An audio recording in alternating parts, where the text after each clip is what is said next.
కాదు, ఈ పూలతో మా ఆవిడ పూజ చేస్తుంది, మా ఉప్పలమ్మ తల్లి.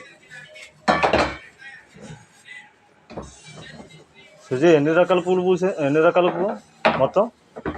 అదో అవి నువ్వేనా మాల కట్టింది? నువ్వేనా?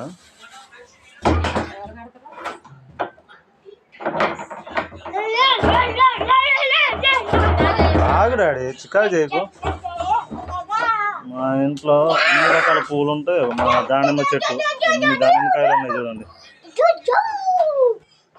అన్ని ఎర్ర దానిమ్మకాయలు చూసారేమో కానీ మాది తెల్ల దానిమ్మలు, పెద్ద పెద్ద కాయలు ఈ సైజు ఉంటాయి. ఒక్కొక్కటి చూపిస్తా ఆగండి. చూసారా ఎంత పెద్దగా ఉన్నాయో? కోత్తనే ఉంది మా ఆవిడ.